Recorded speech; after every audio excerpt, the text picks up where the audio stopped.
क्या कभी ऐसा लगता है कि जिंदगी एक लगातार दौड़ बनी हुई है, एक लक्ष्य के बाद दूसरा, लेकिन अंदर से मन अशांत है?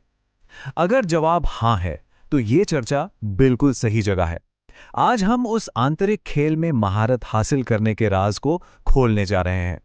तो चलिए एक सीधे सवाल से शुरू करते हैं। ये जो मन है, ये अपना सबसे अच्छा दोस्त है या सबसे बड़ा दुश्मन? देखिए, कई बड़े लीडर्स के लिए ये अक्सर एक कभी न रुकने वाले अशांत तूफान जैसा महसूस होता है। ये जो फीलिंग है ना, एक अंतहीन दौड़ की, कि पिछली गलतियों का अफसोस है और आने वाले कल की चिंता। ये कहानी जानी पहचानी लगती है ना? ऊंचे दांव वाले माहौल में ये अक्सर रोज की हकीकत बन जाती है। पर सोचिए, क्या हो अगर इस दिमागी उथल-पुथल से निकलने का कोई रास्ता हो?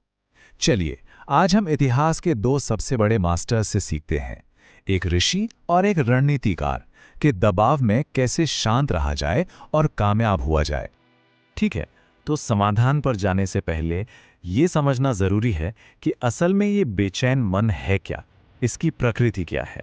बुद्ध की एक बहुत गहरी बात है कि जो भी उथल-पुथल है, उसकी जड़ बाहर की दुनिया में नहीं, बल्कि अपने ही मन के अंदर है। अब इसे ऐसे समझिए, ये एक कमाल की एनालॉजी है।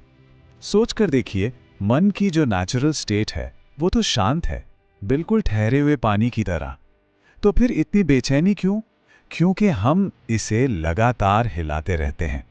तो ट्रेनिंग का पहला स्टेप, इस कटोरे को हिलाना बंद कैसे करें?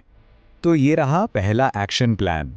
एक बहुत ही सिंपल रोज की प्रैक्टिस जो दिमागी शांति की नींव रखेगी। और ये बात हमेशा याद रखने वाली है कि असली फोकस और शांति न तो गुजरे हुए कल में है, न आने वाले कल में।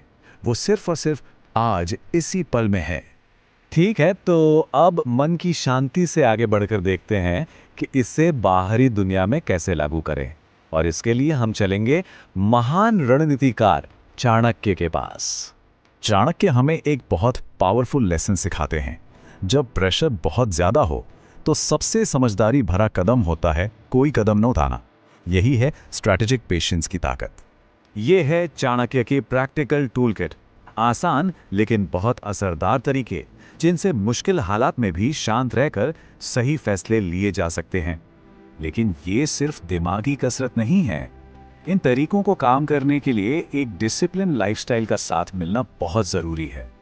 मतलब एक होलिस्टिक अप्रोच चाहिए, जिसमें मन और शरीर दोनों को ही पीक परफॉर्मेंस के लिए तैयार किया जाए। तो ये रही एक सिंपल डेली रूटीन, जिसे बिजी से बिजी शेड्यूल में भी आसानी से शामिल किया जा सकता है। इसमें सिर्फ 10 मिनट का अनुलोम विलोम है, जो एक बहुत आसान ब्रीदिंग टेक्निक है, जो मन और शरीर में बैलेंस लाती है।